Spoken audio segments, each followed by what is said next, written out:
Well, I like what you say. You're saying I can afford this. You're saying if my Kobe Bryant cards lose money, then I planned for that, and that is awesome. I think that's the way to do it. Other people, yes, they plan too, right? They'll say, I'll sell this next summer or whatever. But the problem is they're really relying on that money to grow. Mm. That's where my problem comes in with honestly, the whole industry, whole sports card industry. It feels like high percentage of people, how do I say, they're not budgeting appropriately. So maybe, I don't know, can you talk more about how to budget, or I mean, how to how to plan? Like if you lose money on your card, it's okay. Like, I don't know, can you speak on I that mean, topic? for sure, for me, I don't operate on debt, so I don't have any debt right now. So everything is out of the bank account. Okay. Two, this is not my only investment. I have a video Oh, coming out where I'm talking about where sports cards rank as an yeah. investment vehicle, and it is not in my top three. Wow. This is Okay. fun. This is the most fun one, Yeah. but this is Yeah. not the best one. It's definitely not the most proven. It's the trendiest. It's the hottest, but that doesn't mean it's the Right. best. So I got investments going elsewhere. I'm looking at buying real estate in the Oh, next wow. year, like going pretty heavy on the real estate, Right. and I have money on investments in the stock market that should be coming back in the next couple months. That will be a really good return.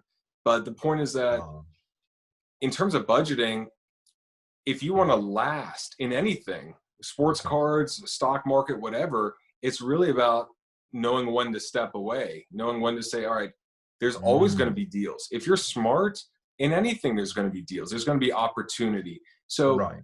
just make sure you're in a responsible place where you don't have to sell by a specific time in order for things to work out so you could pay your bills, because that's not healthy. If you're saying Exactly. I need to buy, I'm going to buy $3,000 worth of this card and it's going to go up to 6,000 by this date, and when that happens then I can continue my bills, that's dangerous, because if it doesn't happen, you're digging yourself a hole.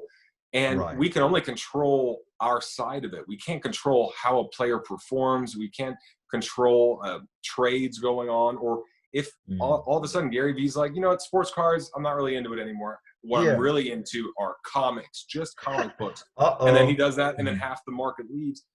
All right, well, I mean, if you're not planning that that's a possibility at least, then that's on you.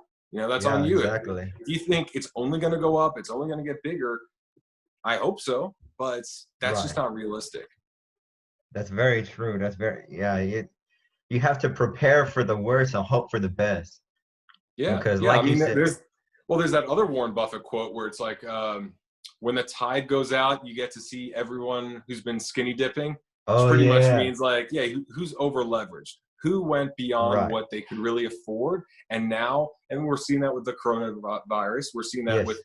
people out of work that just got that new house 3 months ago, Oh that yeah. lost 30% equity in their house just so quickly, that got that Mm. nice BMW, but they were relying on both incomes to provide for it, and both incomes were restaurant related. So it's Wow. like, yeah, but Wow. why didn't you have any in the savings? Why didn't you have other things going on? But hey, Exactly. you know what? When things are good, I remember Gary Vee saying this specifically, and I love this quote. It says, "When things are good, no one listens," and that's Yes. how it is before the Yes. quarantine. With the economy's great, everyone's employed, and that's what people are thinking now in the sports card world, where hey, it's Right. all good, it's going to be this way, and no one's going to listen to, hold on a second, maybe it will go up for a lot longer, but I don't want to assume that'll happen, because it's never been that way forever in anything. Wow. Brad, man, this is all very good points. You're making me very happy, man. I appreciate it. Because All I'm doing is blabbing, man. If blabbing makes please, you happy, then dude, that makes me happy. No, everything you're saying. I mean, Warren Buffett quotes, Gary Vee quotes, but they're relatable to sports card industry. I and love look, it. there's a lot of people that listen to Gary Vee in the sports card world, Right, but right. I feel like a lot of people don't apply what he's actually saying, I because totally agree. for whatever reason, I mean, look, he's 43, 44, I'm 33, so I'm about 10 years younger, and then a lot of people that listen, I'd say, are your age, which are 10 years younger than me. So the disconnect could be very big between him saying these principles and actually knowing that it's true. And now at 33, I know that they're true Oh and will wow. apply them. But I know if I listened to him 10 years ago, I would say, yeah, that's great and all, but come on, I Exactly. want something sexier, something cooler, something faster. I want to, you know, I wouldn't have listened to him at like the way I do now, just because I didn't have that perspective. And now at 33, I'm like, yes, I know it because I've experienced 10 years of not listening to his words of advice.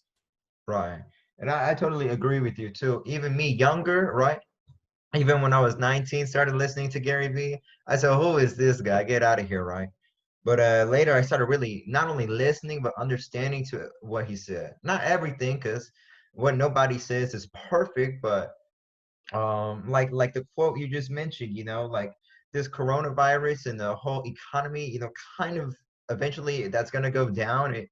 It unfortunately exposes the truth out of people, right? With all the Mercedes Benz and everybody with their college loan debt, and then so there's this whole outsider perspective. There's a whole outside. I'm sorry if I'm confusing you. Character Mm. people are trying to do, or they care about other people's opinion, get nice house, nice car, nice lady. They treat lady out to five-star meal, right? Um, and at some point it feels like they're gonna have to face the consequence if they don't have like if they don't have enough money. So here's what I'm trying to say about sports card, right? Do you think people are trying to care about other people's opinions? Like they'll buy a Zion card just to look cool, and that way they can flex on Instagram and just talk about it. Do you think Yeah, that's true? And then if so, just your insight. of course. I mean, Okay. look, there's the investment side, but I think a lot of people will buy certain players that are hot, that are cool players to invest in, but we'll always say, oh, that's a good investment. But deep down inside, if there was another investment opportunity that was not sexy and it would be safer with the same upside, they Right. wouldn't do it because they want Okay. to be able to post that, or they want to be able to say that, especially if it's in their group. Right. If it's a group of friends that they all invest in cards or collect cards or break boxes or whatever, then of course. I mean, look, I was like, when I was 12 and 13, 14, 15, and I was buying cards, yeah, I'd show off my Shaq cards, my Tracy McGrady's, my Kobe's, all that to my Right. friends. And yeah, there's certain players that we wanted to invest in or collect. You know, I'd say collect uh, versus Yes. others that were just sexy, that were all over the ESPN Sports Center highlights and were the cool guys. We didn't really crunch the numbers and say, you know what, from a statistical level, looks like I could have invested in another player that's David Mm, Robinson or Tim Duncan or someone else that I exactly. know it would have gone up and it would have been safe and secure, but it just wasn't as Mm, sexy as that rookie of the year or whatever. And that all of a sudden, 3 years later, they're out of the league, or they just never panned out to more than just a role player. So I think it always plays a role. I don't know if it's as much as clothes or cars or jewelry or clubs, just because that's right. like the really easy stuff. There's no investment at all. It's just literally, Yeah. I want to look good. I want to be seen. I want Yeah. to feel cool. And Yeah. sports cars, at least there is an investment side. But yeah, I think no matter what, it's gonna follow everything we do. Exactly.